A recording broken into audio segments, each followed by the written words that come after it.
Start किया जाए। Indian economics देखिए, इसमें सबसे पहले आपको दो चीज समझना होगा। एक होता है आपका अर्थशास्त्र और एक होता है आपका अर्थव्यवस्था। इसको बोलते हैं इकोनॉमिक्स, इसको बोलते हैं इकोनॉमी। ये दोनों एक है कि अलग है? अलग है। क्या अलग है? अर्थशास्त्र का मतलब, शास्त्र का मतलब कितना है? बृहद ज्ञान, जो हर चीज के बारे में जानकारी रखता है उसको हम लोग क्या बोलते हैं? अर्थशास्त्र। और अर्थव्यवस्था का मतलब है किसी भी चीज का क्या करना? व्यवस्था, जिसमें लॉ एंड ऑर्डर होगा, रूल एंड रेगुलेशन होगा, उसको हम लोग क्या बोलेंगे? व्यवस्था। जैसे आप लोग अभी यहाँ पर आए, आपकी व्यवस्था यहाँ होगी, आए होंगे तो आपका कार्ड चेक हुआ होगा, उसके बाद आप इस क्लासरूम में आए, किसी भी क्लासरूम में घुस गए, आपको पता था एक क्लास होगा या तो एक व्यवस्था है ना, एक सिस्टम चलता है, उसी को बोलते हैं अर्थव्यवस्था, जो सिस्टम चलता है। अब पूरा हर चीज का लेखा जोखा जो उसके अंतर्गत आता है उसको क्या बोलते हैं? अर्थशास्त्र। दोनों में बड़ा कौन है? पूरा बड़ा अर्थशास्त्र जो वो स्टडी है ना, इसे बोलते हैं अर्थशास्त्र, शास्त्रों का अध्ययन बोलते हैं। और अर्थव्यवस्था में उसका क्या व्यवस्था? जैसे भारत की अर्थव्यवस्था हो सकता है, चीन का अर्थव्यवस्था हो सकता है, ब्रिटेन का अर्थव्यवस्था हो सकता है, अमेरिका का अर्थव्यवस्था हो सकता है, किसी भी देश का अर्थव्यवस्था हो सकता है। उसको सबको जोड़ दिया हम लोग किससे? अर्थशास्त्र से। अब आप ये सवाल उठता है कि सर ये जो आप अभी दोनों बताएं, इसमें से कौन वाला क्वेश्चन एग्जाम में आने वाला है? इसका आंसर है एक भी क्वेश्चन एग्जाम में नहीं आएगा। फिर आपका सवाल है तो फिर टाइम पास क्यों कर दिया सर? क्योंकि आपको ये समझना जरूरी है, तभी आप आगे की चीजों को समझ पाएंगे। इकोनॉमिक्स एक ऐसा सब्जेक्ट है जो हमको पर्सनली लगता है सबसे टफेस्ट, जो हम महसूस किए अपने लाइफ में। साइंस में जितना भी सब्जेक्ट है, जीके जीएस का, history, geography, polity, economics, physics, chemistry, biology, current affairs, Bihar special, जितना भी है, उसमें सबसे खतरनाक अगर कोई है, डेंजरस, बुमराह वाला बॉल, बुमराह समझ रहे हैं ना, बुमराह वाला बॉल, तो वो कौन है? इकोनॉमिक्स। अगर समझ गए कि आ रहा है आपके पैर के पास, मतलब बॉल यॉर्कर, तब आप छक्का मार पाइएगा, महेंद्र सिंह धोनी के जैसा हेलीकॉप्टर शॉट। लेकिन जब तक आपको पता नहीं चलेगा कि वो यॉर्कर है, आपका विकेट को गिरा देगा कौन? इकोनॉमिक्स। क्या बोले, समझ में आ रहा है? बहुत गहरी बात आप बता रहे हैं। देखने में छोट लगे, घाव करे गंभीर। इसका वर्ड जो होता है ना, वो खतरनाक है। इसके वर्ड को अगर आप समझ गए तो बहुत आसान है। उसी वर्ड को समझाने के लिए हम आपके पास आए। अब किताब में जो वर्ड रहता है वो समझ में नहीं आएगा, वो किताबी भाषा है। हम लोग अपनी भाषा में समझेंगे तो आसानी से समझ में आएगा। इसलिए ध्यान लगा के समझिएगा, इसलिए नहीं है कहानी बता रहे नहीं, ये पूरा टेक्निकल है चीज, टेक्निकल सब्जेक्ट है। तो अर्थशास्त्र में एक क्वेश्चन सबसे पहले तो बनता है कि फादर ऑफ इकोनॉमिक्स किसको बोलते हैं। जैसे हम लोग हिस्ट्री पढ़े थे तो फादर ऑफ हिस्ट्री था कौन? हेरोडोटस। फादर ऑफ ज्योग्राफी पढ़ते हैं तो कौन? हिकाइटियस। फादर ऑफ फिजिक्स पढ़ते हैं तो कौन? न्यूटन। फादर ऑफ केमिस्ट्री पढ़ते हैं तो कौन? लेवाजियर, यही ना, पक्का। फादर ऑफ बायोलॉजी पढ़ते हैं तो कौन? अरस्तु। फादर ऑफ जूलॉजी पढ़ते हैं तो कौन? अरस्तु। फादर ऑफ बॉटनी पढ़ते हैं तो कौन? थियोफ्रास्टस, पढ़ते हैं। फादर ऑफ इंडियन कॉन्स्टिट्यूशन पढ़ते हैं तो कौन? भीमराव अम्बेडकर। और पुराने जमाने का पढ़ेंगे तो मनु स्मृति है ना, मनु पढ़ते हैं। उसी प्रकार हम लोग पढ़ेंगे father of economics, Adam Smith. तो एक क्वेश्चन यहाँ से बनता है, लिखिए, अर्थशास्त्र के पिता, father of economics, Adam Smith.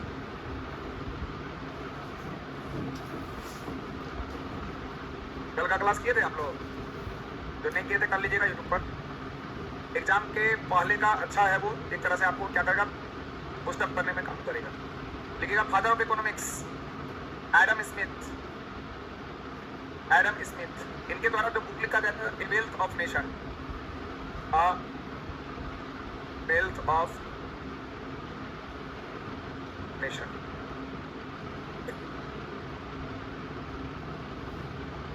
Sir कल का क्लास में बहुत ही मजा आ गया। मनीष सर लिखवाते हुए चलिए प्लीज। आज जितने भी ऑनलाइन वाले स्टूडेंट हैं ध्यान देंगे, आज हम कुछ भी लिखवाने वाले नहीं है, क्योंकि आज पूरा का पूरा इकोनॉमिक्स करने वाले हैं, खत्म करने वाले हैं। लिखवाएंगे तो फिर खत्म होगा। आप भी लोग लिखा की लिखाते लिखाते समय पार। आगे बढ़े। आज हम लोग बात करेंगे सिलेबस पर। सबसे पहला क्वेश्चन ये है कि फादर ऑफ इकोनॉमिक्स कौन है? Adam Smith. और इन्होंने जो पुस्तकें लिखी उसका नाम था ए वेल्थ ऑफ नेशन। तो सर हम लोग का सिलेबस क्या होगा?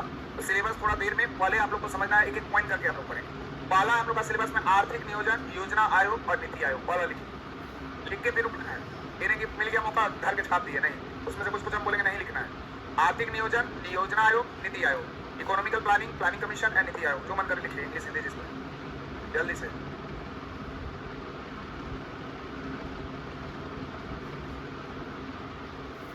अच्छा लिख ही लीजिए एक बार, एक ही बार में समझा देते हैं। दूसरा लिखिए पंचवर्षीय योजना।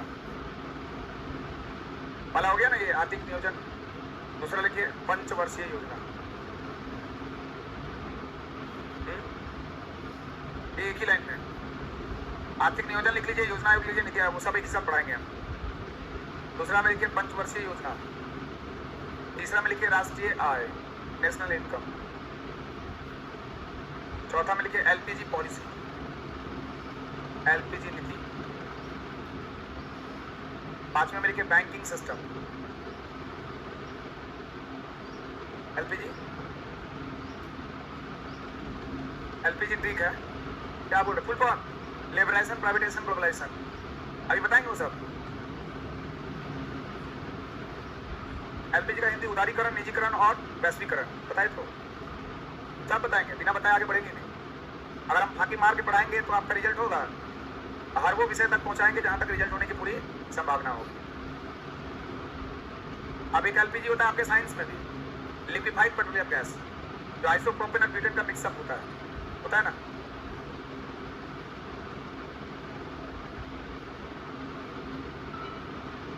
एलपीजी पॉलिसी हो गया, सबने लिखना है।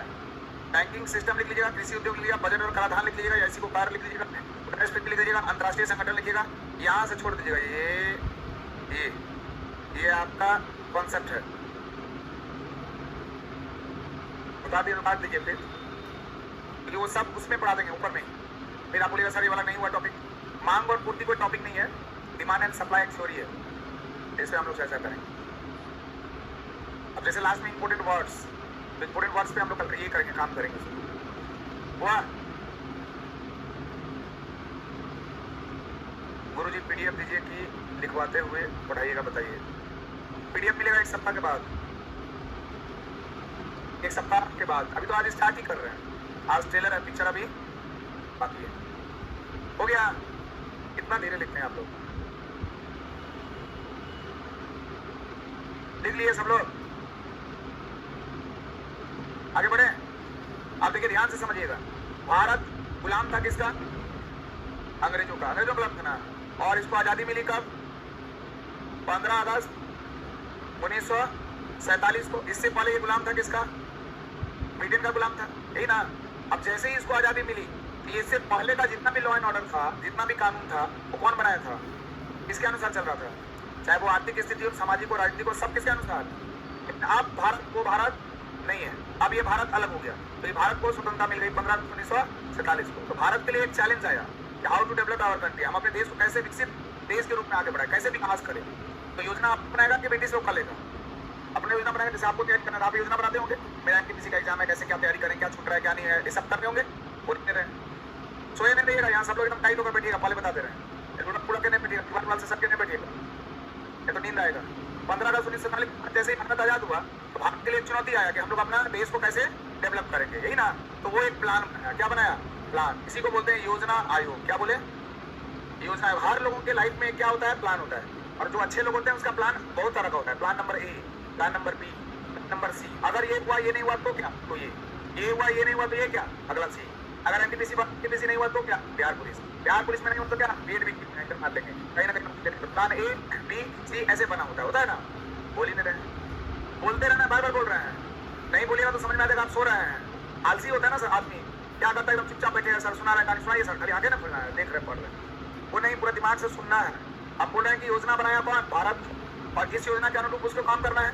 आप लोग के लाइफ में अगर योजना नहीं है तो यू कांट सक्सेस, आप कभी सक्सेस नहीं कर सकते। हर एक वो आदमी जो सफल हुआ है, देखिए पीछे हाथ ही मार रहा है सर, हर एक वो आदमी जो सफल हुआ है उसका एक क्या रहता है? प्लान रहता है। हर एक लोगों का सफलता के पीछे एक प्लान होता है, और जिसका प्लान नहीं है वो जिंदगी में कभी सक्सेस, लिख लीजिए आप इस बात को, आपके अंदर भी प्लान नहीं है, आप सक्सेस नहीं कर सकते। अब आपके दिमाग में ऐसा प्लान कैसे बने वही नहीं समझ में आता। ये भी हो सकता है, कुछ विद्यार्थियों को ये भी लगता है कि प्लान कैसे बने। तो देखिए यहाँ भारत वाले लोग प्लान क्या बनाए कि हर 5 साल का योजना लिया। अभी तक आप लिखे नहीं है, इंग्लिश हिंदी दोनों लिख रही है, अच्छा लिखिए, देखिए, लेकिन समझते रहिए क्योंकि समझना इंपोर्टेंट है लिखने से ज्यादा। अब देखिए प्लान क्या बनाए कि हर 5 साल में हम लोग क्या करेंगे?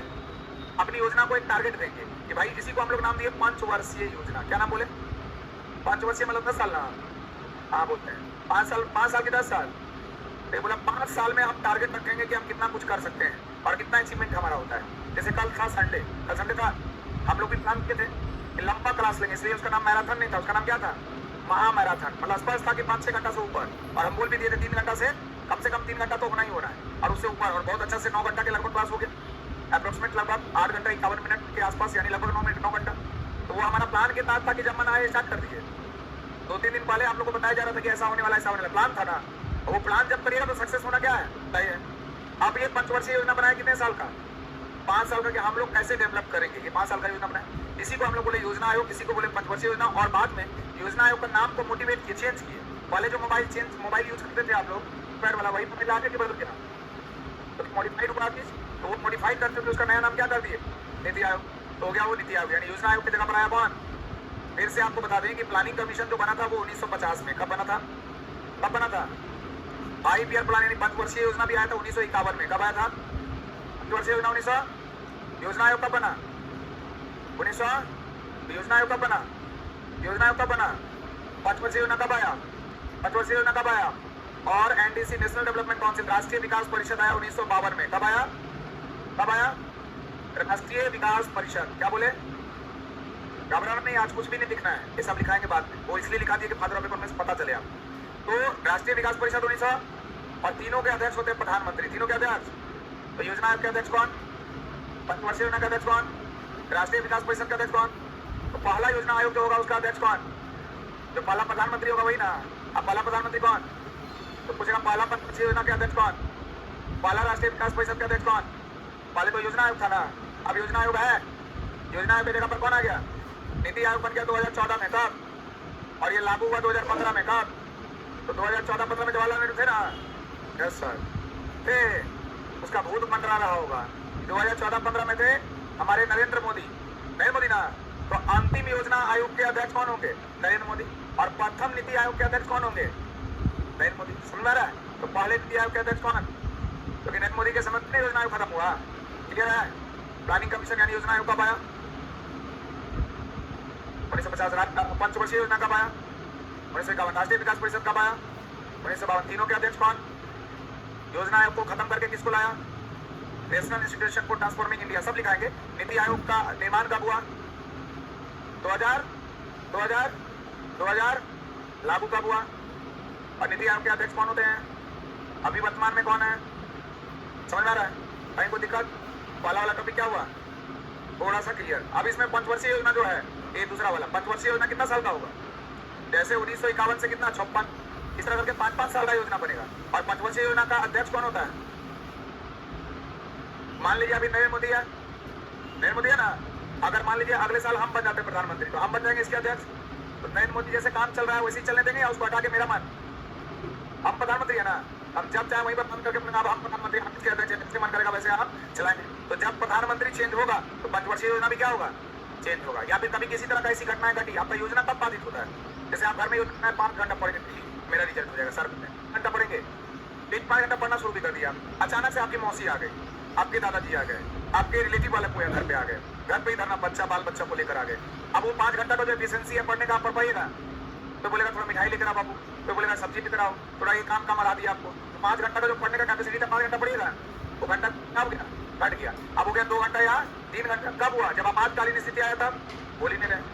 तो जब यहाँ आपात लगेगा, जब यहाँ पर आक्रमण होगा, जैसे चाइना का आक्रमण हुआ, पाकिस्तान का आक्रमण हुआ, सूखे की समस्या होगी, तब यहाँ भी वही कंडीशन होगा। तो हम लोग का जो 5 साल का रूल था वो 5 साल का रूल फॉलो हो पाएगा, तब हम उसको बदल देंगे कितना साल में, 1 साल, एक साल काम करेंगे। फिर आपकी क्या बैलेंस हो गया है, फिर कितना साल में उतारेंगे, 5 साल। यानी 5 घंटा नहीं पढ़ पा रहे, 1 घंटा तो पढ़ेंगे। एक घंटा पढ़ते पढ़ते पढ़ते जब समय आएगा तो फिर कितना घंटा पढ़ेंगे, 5 घंटा। यही था आपका 5 वर्षीय योजना। क्लियर है, क्लियर है। कितने लोगों को हाथ उठाइए। अब तुरंत पूछिएगा, 2 बार पूछने का जरूरत नहीं हो, 2 बार पूछते 3 बार आया समझ में, हाँ सर। पहला बार में कोई नहीं बोलते, चुपचाप बैठे रहते हैं। इसका मतलब है कि आपका शरीर आलसी हो गया। आलसी नहीं, सुबह आलसी हो जाता है। तो तीसरा पॉइंट क्या है, जब आप पढ़ेगा पर कैपिटा इनकम यानी प्रति व्यक्ति आय, प्रति व्यक्ति आय, इसका फार्मूला था national income divided by total population. यानी इनडायरेक्ट क्वेश्चन में पूछा हुआ क्वेश्चन एग्जाम में बहुत बार, प्रति व्यक्ति आय बराबर राष्ट्रीय आय बटा कुल जनसंख्या। तो प्रति व्यक्ति आय और राष्ट्रीय आय का संबंध क्या है, per capita income is directly proportional to national income. Directly proportional समझते हैं। अगर ये पढ़ेगा 5 गुना तो ये भी कितना नहीं पढ़ेगा। जैसे आप लोग पढ़ते होंगे काइनेटिक एनर्जी बराबर होता है हाफ mv स्क्वायर, पढ़ते हैं आप लोग को सर पढ़ाए होंगे। तो इसमें जितना पढ़ता है उसको इतना आगे बढ़ाते हैं, इसको बोलते हैं डायरेक्टली प्रोपोर्शनल। ये जितना बढ़ेगा बराबर के उधर वाला उतना ही बढ़ेगा। तो अगर ये 5 गुना घटेगा तो ये भी 5 गुना, ये 10 गुना भागेगा तो ये भी 10 गुना। तो per capita income is directly proportional to national income. यानी प्रति व्यक्ति आय का सीधा संबंध किससे है, बार बार बोल रहे हैं कि अगर ध्यान नहीं दिए तो इकोनॉमी से आपको ले लूंगा, और अगर ध्यान दिए तो ये पूरा आगे बढ़ा देगा आपको एक एक क्वेश्चन, क्योंकि सब स्टूडेंट इसमें सक्षम नहीं होता है, सब समझ में नहीं आता, सब किताब पढ़ता है और टीचर लोग भी किताब वाला पढ़ा देता है, रटा देता है। रटने से आंसर इकोनॉमिक्स का एक भी नहीं बनेगा, समझना पड़ेगा आपको। तो जैसे मान लीजिए पूरा राष्ट्र है, इस राष्ट्र का नाम है भारत। क्या नाम है, इस भारत में सारे लोग हैं, आप लोग प्रति व्यक्ति हैं, बोल ही नहीं रहे, आप ही मारते रहते हैं। भगवान क्या करेंगे लोग, सुबह सुबह का समय है, ड्राइवर के सामने आप ही मारिएगा, ड्राइवर भी क्या करेगा, अभी मैं जाने का कहा चलेंगे कहाँ? सुबह के समय एनर्जी लगी नहीं रही, युवा है, लग रहा है 80 साल का बूढ़ा आदमी बैठा हुआ है, आप ही मारते रहते हैं। बताइए, ये उम्र है आप ही मारने का? कल 9 घंटा क्लास आप लिए क्या? आप लोग भी बैठे थे, लेकिन ज्यादा मेहनत किसका था? 1 मिनट भी पिछले की इधर उधर खड़ी रहे थे, अब पसीना मेरा ही पड़ रहा था लगातार। अलग बात है कि हम ड्रिंक्स में पीते रहे। एक बच्चा लेकर आया था, क्या लेकर आया था? रेड बुल, है ना, एनर्जी था। लेकिन इसके बावजूद भी और भी मेरे क्लास थे। बिहार पुलिस का भी रात में क्लास था लाइव। बहुत सारे क्लास रहते हैं जो आप लोग को दिखाई नहीं देता। यहाँ से निकलते तो ऐसे नहीं बैठ जाते, और भी क्लास रहता है। तभी अभी हम पढ़ा रहे हैं कि नहीं, हम बोलते नहीं कल लिए 9 घंटा का मैराथन आज सुनते हैं, काम तो जाएगा। इसलिए आप लोग भी ऐसा सोचिए। रिजल्ट इसलिए नहीं होता है सर, आपके अंदर ना वो लेजीपन आ जाता है, कहीं ना कहीं वो दिखता है, आपको नहीं पता चलता। ऊपर वाला दिख रहा है, बेटा क्या कर रहा है, हाथी मार रहा है, लेजी है, शरीर काम नहीं कर रहा है, रात भर फोन में बतिया है, खा नहीं करता। तो अपने शरीर को क्या रखे, स्वस्थ रखे। बोलते हैं सर 2 घंटा 3 घंटा सो लेना, इसलिए दिक्कत होता है। आप खुद 3 घंटा सोते हैं, हमको सर लोग डांटते रहते हैं, सर आप खराब हो जाएगा इससे, आपका शरीर ठीक नहीं दिख रहा है, आपको दिख रहा थोड़ा जा दिखने दीजिए ना, क्या दिक्कत? 3 घंटा 4 घंटा अगर सो रहा है, नींद मेरा पूरा हो जाए, हो जाए फिर अच्छा समय आएगा, फिर सोएंगे 8 घंटा। अभी हमको लग रहा है काम नहीं हो पा रहा है तो काम कर रहे हैं, और एक्चुअल में हमको नींद सोने का मन एकदम नहीं करता है। सच पूछिए तो सोने का मन एकदम नहीं करता है। सोते इसलिए है कि अगले दिन क्लास लेना है या जाना है बोलकर, नहीं तो तबियत खराब हो जाएगा। अगर भगवान लिख के दे दे कि तुम नहीं सो, कोई दिक्कत नहीं, तुम्हारा तबियत खराब नहीं होगा, अब नहीं सोएंगे पक्का, गारंटी बोल रहे हैं। सोने में टाइम हमको लगता है क्या हो रहा है, पर जब तक हम गिर नहीं जाते हैं बेड पर तब तक हम नहीं सोते हैं। कुछ लोग जाते हैं लाइट ऑफ करके क्या करते हैं, सोने नहीं। हम जहाँ, लेकिन जहाँ गिरते हैं वहीं क्या हो जाता है, सो जाते हैं, फिर वहाँ से उठ नहीं पाते। फिर सब लोग उठाता है, कल गए घर तो भैया जाओ कि नहीं, हम बोले हाँ, तब फिर उठे, फिर वहाँ से निकले।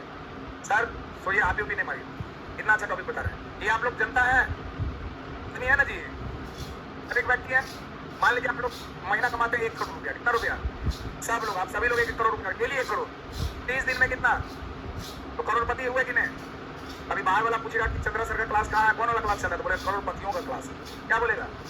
तो हर व्यक्ति का आगे बढ़ा, बोल ही ले रहे हैं। कितना तक दिया है? 1 करोड़, कितना दिन में? 1 दिन में। और 30 दिन में कितना? 30 करोड़। तो प्रति व्यक्ति, हर व्यक्ति का आय बढ़ा। तो जब हर व्यक्ति का आय बढ़ा तो पूरा क्लास का आय क्या कहलाया? करोड़पतियों का क्लास है, यानी प्रति व्यक्ति आय बढ़ा तो राष्ट्रीय आय क्या हो गया? अच्छा, अब इसका दूसरा टर्म, मान लीजिए आप लोग भिखारी हैं, फिर करोड़पति बोले तो पुरुषों का करना। अभी दूसरा पक्ष क्या है? भिखारी है, भीख मांगते हैं आप लोग स्टेशन पर, ठीक? अब वहां पर बाहर में पूछेगा कि चंद्रा सर का कौन क्लास चला? भिखारी वाला क्लास चला, वही ऊपर में जाइए भिखारी लोग। यानी प्रति व्यक्ति आपका बढ़ा कि घटा? आपका प्रति व्यक्ति आय घटेगा तो पूरा राष्ट्र का आय क्या हो जाएगा? वही है, per capita income is directly proportional to national income. प्रति व्यक्ति आय बढ़ेगा तो राष्ट्रीय आय, आपका आय बढ़ेगा तो राष्ट्र का भी आय। अगर विराट कोहली और सचिन तेंदुलकर मिलकर 200 रन बना तो पूरा टीम का स्कोर कितना हुआ? 400। तो अगर कोई व्यक्ति इंडिविजुअल खेलता है तो ऑलमोस्ट उसका पूरे पारी का टीम का स्कोर क्या हो जाता है? बढ़ जाता है। उसी तरह पर कैपिटा इनकम बढ़ेगा तो राष्ट्रीय इनकम भी, क्लियर है? Per capita income is inversely proportional to total population. उल्टा रिएक्शन है किससे? पॉपुलेशन से। जैसे मान लीजिए आप लोग हैं 200 विद्यार्थी, कितने विद्यार्थी? हर एक विद्यार्थी को 1 रसगुल्ला खाना है, कितना रसगुल्ला? तो हर एक विद्यार्थी को 1 रसगुल्ला, मतलब 200 विद्यार्थी में कितना रसगुल्ला? 200 रसगुल्ला चाहिए। अब बाहर का क्लास रुकता है, 100 स्टूडेंट और आ गया तो टोटल स्टूडेंट कितने होते? 300। हर एक को कितना मिला था रसगुल्ला? 1। रसगुल्ला की संख्या कितना? 200। अब बच्चे कितने हैं? 300। क्या सभी को 1-1 मिल पाएगा? तो खाने की संख्या घट गई ना। कब? जब जनसंख्या बढ़ा। तो जब जनसंख्या बढ़ेगा तो पर कैपिटा इनकम, और जब पर कैपिटा इनकम घटेगा तो नेशनल इनकम भी। यानी हम लोग का सबसे बड़ा समस्या क्या है? जनसंख्या का बढ़ना। अभी जो हमारे पास बेरोजगारी है, हमारे पास गरीबी है, हमारे पास अशिक्षा है, और किसी प्रकार जितना भी तमाम हमारे पास समस्या है, उस सारी समस्या का कारण क्या है? जनसंख्या। कोई पूछेगा आपसे क्या दिक्कत है तो बोलेगा जनसंख्या। हर क्वेश्चन का एक कॉमन आंसर क्या बोले? तो बोलेगा दुनिया में बहुत गरीबी बढ़ गया ना, इसका क्या कारण होगा? जनसंख्या। कोई बोलेगा बहुत अशिक्षा होगा, जनसंख्या। कोई बोलेगा भ्रष्टाचार, बोलिए जनसंख्या। कोई भी क्वेश्चन का आंसर जोड़ दीजिए, आंसर क्या होगा? वृक्षों की कटाई हो रही है, कारण जनसंख्या। बीमारी फैल रहा है, कारण जनसंख्या। ईद खत्म हो गया, कारण जनसंख्या। पढ़ाई नहीं हो पा रहा है, कारण जनसंख्या। नौकरी नहीं लग रहा किसी का, कारण जनसंख्या। अरे भाई, एक सीट में 50 लाख लोग तैयार है, कहां से नौकरी मिलेगा? जनसंख्या। मान लीजिए अभी 5000 वैकेंसी लेगा एनटीपीसी में, कितना? 5000। अब संख्या है मात्र 20 लोग, कितने लोग? अब 20 लोग हैं, 5000 खाली है सीट, और लोग की संख्या कितना? 20। क्या लगता है आपसे? एक नंबर भी चाहिए, डायरेक्ट सिलेक्शन लेगा आपका, मतलब कुछ नहीं करना, आइए अटेंडेंस बनाइए और आप जाइए, आप हो गए सिलेक्शन, हुआ कि नहीं? लेकिन यहाँ उल्टा है, संख्या 20 और भर रहा है फॉर्म 20 लाख लोग, कितना लोग? तब तो कंपटीशन तगड़ा होगा। तो जब पॉपुलेशन घटेगा तो ये सब चीज क्या हो जाएगा? समझ में आ रहा चीज? कितने लोग समझ में आया? एक बहुत अच्छा। अब देखिए, अब ये जो मार्केट होता है, एलपीजी थ्योरी एक मार्केट से जुड़ा हुआ है। मार्केट से जुड़ा हुआ इन द सेंस कि एलपीजी, एल शब्द लिबरलाइजेशन, उदारीकरण, मार्केट को उदार करना, तो हम लोग बोलते हैं उदारीकरण, मार्केट को उदार करना। अब मार्केट क्यों जाते हैं? कुछ खरीदने के लिए कुछ जरूरत होता है, लेकिन उस मार्केट में जाते हैं जहाँ चीजें, बात नहीं करिए सर, जहाँ चीजें क्या हो, सिर्फ सस्ता की अच्छा की, अब एक बार गए थे, मेरी बहन बोली फल लेकर आओ भैया। अब आप लोग कहानी भी शायद बताए होंगे, तो वो जो टोकरी में रखता है ना साइकिल में, तो उसमें बेदाना और सेब लेकर हम चले गए थे, ढेर सारा 5-6 किलो उठा के लेके चल गए। और चूंकि मिलता है वो 250-300 रुपया में दुकान में, वो हमको दिया था 50 की 100 रुपया में दिया था। हम बोले इतना सस्ता, पैसा भी बच जाएगा, अच्छा है, उड़ा के लेके चल गए 5-6 किलो लेकर घर में। वहाँ इतना सारा ले आया भैया, तुम मेरी बहन है, उसका कई खुश होकर काटी, तो जैसे काटी सड़ा हुआ, फिर दूसरा काटी सड़ा हुआ, फिर तीसरा काटी सड़ा हुआ। तो बोले कहाँ से लाया भैया? हम बोले वो साइकिल वाला था ना उसमें, तो इसीलिए ना वो काटी। तब पता चला, आपने देखिए वो जो हमके सस्ता दिया कि मांगा, सस्ता हुआ दिया तो हम अटैक्ट हुए, बोल ही नहीं रहे। अरे भाई कोई भी चीज सस्ता देगा आप अटैक्ट होते, कहाँ है? अभी देखिए मेरा मोबाइल है, ये लगभग 38,000 के आसपास का है, Vivo 27 Pro है। हाँ, ये मोबाइल जैसे ही मान लीजिए, कोई भी मोबाइल हो छोड़िए नहीं, ये मोबाइल है मान लीजिए 30,000 का है, 20,000 का जो भी है। अब इस मोबाइल को आपको हम बोलेंगे 1,000 में बेचना चाहते हैं, कितने लोग लीजिएगा? अच्छा, हम 500 में बेचना चाहते हैं, कितने लोग लीजिएगा? हम 200 में बेचना चाहते हैं, लाइन लग जाएगा कि नहीं? तो पहले तो देखते हैं क्या बिक रहा है और दूसरा कैसे बिक रहा है, ही ना। तो जब चीजें सस्ती होगी तो लोगों का भीड़ क्या होगा? मार्केट को अच्छा से चलाने के लिए लोग, दुकानदार उसी को क्या कर देते हैं? सस्ता कर देते हैं। और इसीलिए बिजनेस चलता है एक के साथ दो फ्री। अब लोग जाता है एक के साथ दो फ्री गया। अभी जैसे किलर जो है ब्रांड का किलर में चल रहा है, 2 लीजिएगा तो मेरे मोबाइल में आया 2 के साथ 2 फ्री। अब हम प्लान कर रहे हैं, हमको समय कब मिलेगा, जाएंगे 5-6 सेट ले लेंगे, तो 5 सेट लेंगे तो 5 दूना उसी दाम में 10 मिल जाएगा। इससे फायदा कहीं हो रहा है। तो उस समय में किलर का दुकान में भीड़ बढ़ेगा कि घटेगा? अगर वो किलर का सामान अच्छा है, अगर वो किलर का अच्छा पैंट शर्ट दे रहा है, जो भी है अच्छा दे रहा है, तो उसका कस्टमर बढ़ेगा कि घटेगा? अगर वो खराब दिया तो कस्टमर, हम एक जूता लिए थे रेड टेप का, फट गया। गिराज सर बोले कि बहुत अच्छा है, हम लिए, हम भी जाके लिए, गिराज सर भी लिए, हम भी लिए, उनका भी जूता वहीं पर फटा, अब मेरा भी जूता वहीं पर फटा। दोनों जाके कंप्लेन मारे। इससे पहले टी शर्ट का भी कंप्लेन था, वापस कर दिया, 2 महीने के बाद पहनने के बाद भी वापस कर दिया था, लेकिन जूता वापस नहीं किया था। हम लोग बोल दिया वार्निंग की देखिए, और हम लोग लाखों लोगों का बिकवा देते हैं, जो भी पूछता जाओ वहां से ले लो, सब लोग वहीं जाके ले लेते हैं, लाखों लाख का सेलिंग हो जाता है उसका एक बार। बोल दिया अगर हम लोग को वापस नहीं होता आपका दुकान का, समझ हम लोग किसी को रेफरेंस नहीं देंगे। अब वो जूता खराब हो गया, अब जूता खराब जैसे ही हो गया, उनका भी मेरा भी। अब हम लोग जब कोई पूछता है बड़ा अच्छा जूता हो, एकदम मत लेना, एकदम फालतू जूता है, तो उसका फीडबैक हम अच्छा दे रहे हैं खराब। तो चीजें जब सस्ते मिले और उसके साथ साथ अगर उसका क्वालिटी अच्छा हो तो वो आगे बढ़ेगा कि नहीं? अच्छा, जब आपको चीज अच्छी मिली, क्वालिटी अच्छा मिला, सस्ता मिला, अब अगर वो महंगा भी हो जाए ना, तब आप उसको आदत लग गई, तो आपको लग रहा है कि रिस्क है, अब आप उसको छोड़ नहीं सकते। वही कर रहा है आपका जियो। पहले आपको आदत लगा था फ्री, इसके बाद बोलते हैं आपको रिचार्ज करना अनिवार्य है। अब आप रिचार्ज करते हैं, आपके साथ कर देंगे नहीं, इसी को बोलते हैं मार्केट पॉलिसी। क्या बोलते हैं? तो उदारीकरण में क्या होता है? चीजें उधार करना, एक के साथ एक फ्री। तो लोग जाता है, देखना है अच्छा है क्वालिटी तो और लेता है, चाहे कितना कीमत बढ़ भी जाए तो कोई दिक्कत नहीं है। आप विश्वास के साथ, जैसे एक स्टेशन के पास भी मिलता है कपड़ा उपड़ा, मिलता है 100 रुपया 200 रुपये में 4, 5, 6, 7, वहाँ भी लोग जाते हैं, लेने वाले लोग वहाँ भी जाते हैं खरीदार। लेकिन वो लोग जो कार से चलते हैं वो बहुत कम जाएंगे, देखिएगा, तो उसको पता जाएंगे तो कहीं छेद रहेगा, कहीं गंदा रहेगा, कहीं बना हुआ रहेगा, कहीं ना कुछ रहेगा, वो सीधा पूछते हैं कोई ब्रांड में, और जाके वहाँ से आंख बंद करके उस चीज को उठा देंगे, तो उस पर क्या है उनको विश्वास है।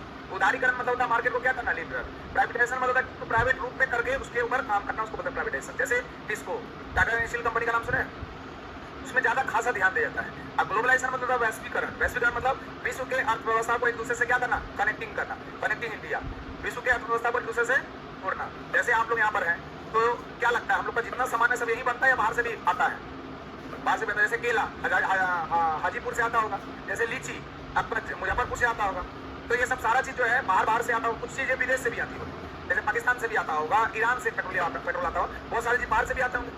तो इसी को बोलते हैं वैश्वीकरण। एक मार्केट की अर्थव्यवस्था दूसरे मार्केट की अर्थव्यवस्था से जोड़ने के कर्तव्य हम लोग क्या बोलते हैं, वैश्वीकरण। इसके बाद आएगा हम लोग का क्या, बैंक। बैंक क्या होता है?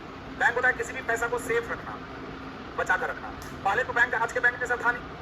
पहले याद कीजिए, नानी लोग, दादी लोग, मम्मी लोग क्या कर रही थी, आंचल में बांध के पैसा रखती थी, याद है? अभी भी रखती होगी, आंचल में ऐसे करके बांध देती है, जहाँ वो बैंक है उनका, जहाँ से पूरा तिजोरिया निकल जाता है। और तो और कुछ माताएं क्या करती है, चायपत्ती के डब्बे में, चावल के डब्बे में, बिस्किट के डब्बे में, हमारी माता खुद रखती थी ऐसे ही। सारा जगह पैसा, जहाँ पैसा खोजना है घुसाइए किचन में, और जितना दाल है पलटिए, चावल पलटिए, कुछ ना कुछ पैसा आपको मिल जाता था। तो ये सब भी एक तरह का क्या है, बैंक। फिर धीरे धीरे प्रचलन चला कुल्लट वाला, क्या बोलते हैं इसको, कुल्लट गिलट जो भी है, चुक्कड़ जो भी बोलते हैं, उसमें पैसा डालते थे, याद है? और फिर एक मुश्त पैसा होता था, उसको फोड़ के यूज करते थे हम लोग, वो भी एक तरह का क्या है, बैंक। वो इंटरेस्ट नहीं देता, लेकिन आपके पैसे को क्या रखता है सही। जब हम छोटे थे तो उसमें से पैसा हम निकालते थे, चोरी करते थे। हर बच्चा चोरी करता है, आप लोग भी करते होंगे, कभी ना कभी तो कुछ ना कुछ किए ही होंगे। कुछ याद होगा, कुछ याद नहीं होगा, कुछ भी करते हैं, एक्सेप्ट करते हैं हम। वो कंपास का जो नॉक होता था, समझ रहे, आधा वाला, उससे ऐसे करके उसमें जो एक छेद होता है ना, उससे ऐसे करके निकालते थे और देखते थे कौन वाला नोट है। अगर 1 रुपया वाला तो साइड से बड़ा वाला नोट है, निकल। इसी तरह करते करते कर में इसका छेद क्या हो गया, बड़ा। ये छेद एकदम पतला होता था, छेद क्या हो गया, बड़ा। तो ऐसे करते थे, सब पैसा धड़वा के क्या होता था, निकल जाता, पका जाते थे उस समय, मिठाई भी खाते थे खूब। तो उस समय के लिए 5-5 रुपया हम लोग के लिए क्या होता था, बहुत महत्वपूर्ण। उसका कीमत हमको पता कहाँ है, और 5 रुपया का मिल गया तो बहुत बड़ा चीज होता है। पहले मिलता था एक चॉकलेट काला रंग का और गुलाबी कलर का 25 पैसा, और काला क्या लगता था, याद है, लपेट लपेट के होता था, और बर्फी वगैरह मिलता था। बर्फी वगैरह खाए आप लोग? तो बचपन में वही सब खाई होंगे निश्चित रूप से। अब वहां से लाते थे और खाना शुरू कर। 5 रुपया बहुत बड़ा है हम लोग के लिए, नहीं होता था। अब ना लगता है कि हाँ 5 रुपये का क्या महत्व था, लेकिन उस समय में बहुत बड़ा महत्व था। ये बैंक कहते हैं जो चीजों को क्या करे, सेव करे। तो हमारे यहाँ हिंदुस्तान का पहला बैंक था बैंक ऑफ हिंदुस्तान, 1770 में बना। उसके बाद बीबीएम आया, bank of Bengal, bank of Bombay, bank of Madras. उन तीनों बैंक को मिलकर के नाम दिया गया इंपीरियल बैंक ऑफ इंडिया 1921 में। और फिर उस बैंक का नाम कर दिया गया SBI, state bank of India 1955 में, 1955 में। इसी तरह RBI एक्ट आया 1934 और उसके द्वारा RBI का निर्माण कर दिया गया। तो ये सब हम लोग सब पढ़ने वाले हैं। कहाँ पर? हमारा देश कैसा है? कृषि प्रधान देश। हमारे यहाँ कृषि प्रधान है। हमारा बिहार भी कैसा है? कृषि प्रधान है।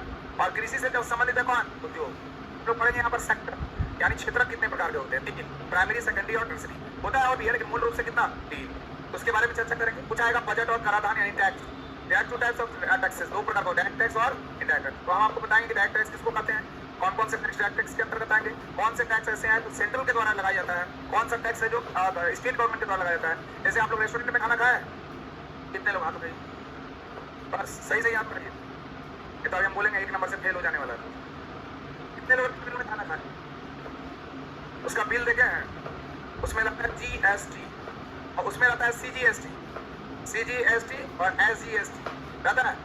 सी बोर्ड हो गया central, central goods and service tax, state goods and service tax, यही होता है ना। तो वो दोनों प्रकार का टैक्स, सेंट्रल भी ले रही है और स्टेट भी ले रही है ना। और गुड्स एंड सर्विस टैक्स एक प्रकार का इनडायरेक्ट टैक्स है। कैसा है? तो सर इनडायरेक्ट क्यों, वो हम बताएंगे यहाँ पर कि टैक्स कितने प्रकार के होते हैं, डायरेक्ट किसको कहते हैं, इनडायरेक्ट किसको कहते हैं, सेंट्रल कौन लगाएगी और स्टेट कौन लगाएगी। यहाँ से क्वेश्चन पूछेगा इनकम टैक्स जो है किस प्रकार का टैक्स होता है ना। इससे कई तरह के प्रश्न पूछे जाएंगे। मुद्रास्फीति मतलब होता है महंगाई, महंगाई। मुद्रास्फीति का मतलब क्या हो गया? महंगाई। जब किसी भी वस्तु का कीमत बढ़ता है, तो जैसे कीमत बढ़ेगा तब जब डिमांड ज्यादा होगा और सप्लाई कम। एग्जांपल सर, जैसे ये कितना पेन है, एक पेन है, अगर इस पेन में एक खूबी है और वो खूबी है कि इसको बटन दबाएंगे तो हम गायब हो जाएंगे। देखिए गायब हो गए, दिख रहा है? हाँ दिख रहा है, दिख रहा है। फिर दबाएंगे, देखिए अभी आ गए ना, अब दिख रहा है। फिर दबाएं, देखिए गायब हो गया कि नहीं, किसी को दिखाई दे रहा है? नहीं। इसका एक खूबी है कि मुकाम को खुश हुआ जैसा क्या रहता है, गायब हो जाता है। अब इसका कीमत बढ़ेगा कि घटेगा? जब आप इसका खूबी को जान लिए तो कीमत बढ़ेगा कि घटेगा? इसका कंपटीशन कोई मार्केट में दिख रहा है कहीं? एक सीट इकलौता है, इसका डिमांड ज्यादा होगा कि कम? आपको चाहिए, आपको सबको चाहिए, लेकिन कलम कितना, डिमांड कितना? बहुत ज्यादा। सप्लाई है, आप खड़े हो जाइए तो, हेलो खड़ा हो। अभी हम क्या बोले इसका, डिमांड और सप्लाई में क्या बोले? हम यही बोले आपको छाप हम नजर आते हैं क्या? कुछ भी बोल के चला देंगे। कितना बार बोला कान भेजा में नहीं जा रहा है। न्यूटन का थर्ड लॉ ऑफ मोशन क्या है? छोटी आंत में कितना प्रकार होता है? स्मॉल इंटेस्टाइन में। हम लोग का जो पाचन शक्ति है, पाचन का क्रिया होता है, कहां से प्रारंभ होता है? एक क्वेश्चन बोले हैं जवाब, 3 क्वेश्चन है, बताइए। A square plus B square का फॉर्मूला क्या होता है? यही होता है, पानी लीजिए और डुबकी मारिए और मर जाइए। बैठिए ना, मैथ अच्छा है, रीजनिंग तो पूछे ही नहीं, इंग्लिश में हवा पानी होगा। ना मैथ अच्छा है, ना साइंस अच्छा है, फिजिक्स अच्छा है, जो पढ़ा रहे हैं वो अच्छा नहीं है, ना रिजल्ट होगा। आप तो बढ़िया करो लोग।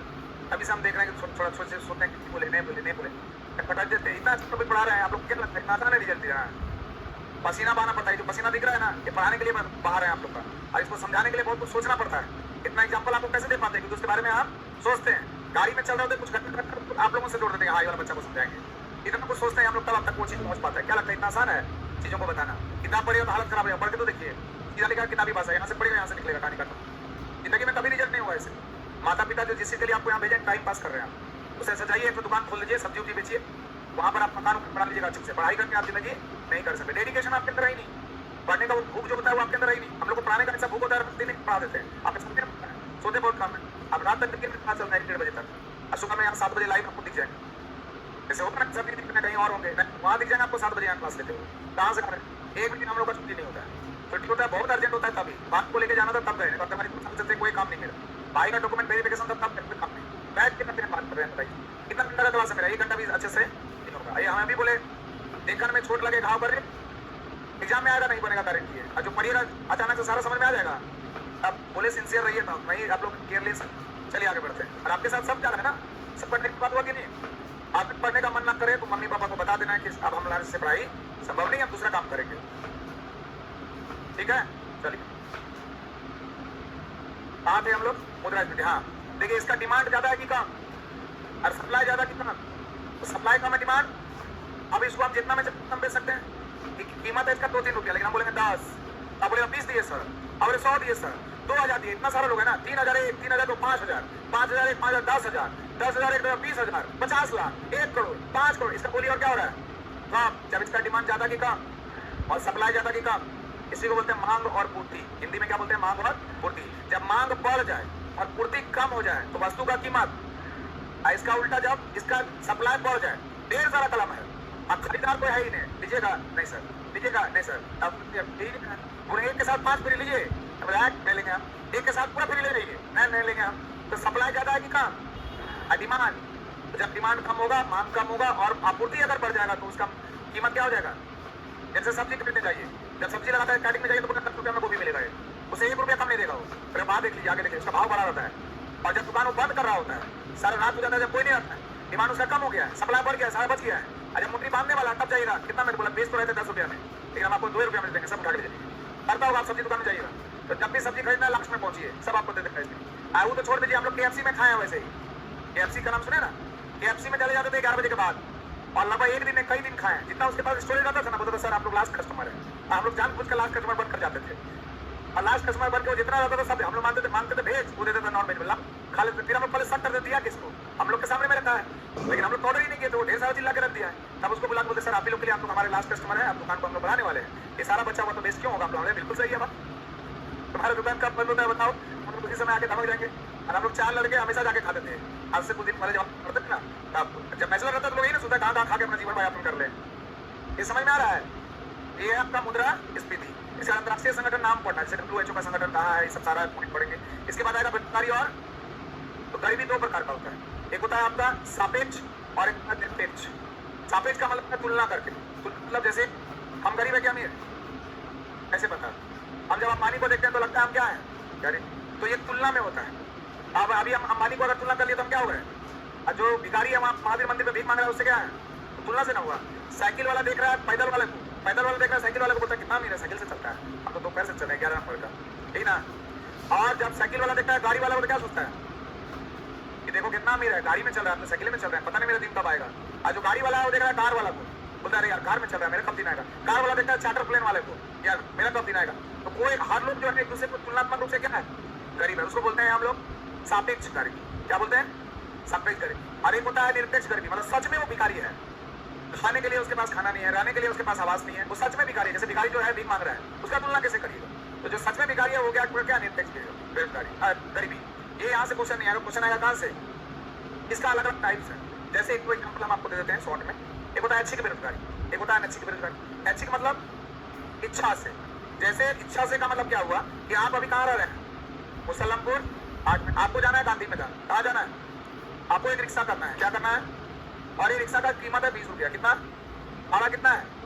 आप गए, बोले भैया चलोगे गांधी मैदान? हाँ चलेंगे, चलिए।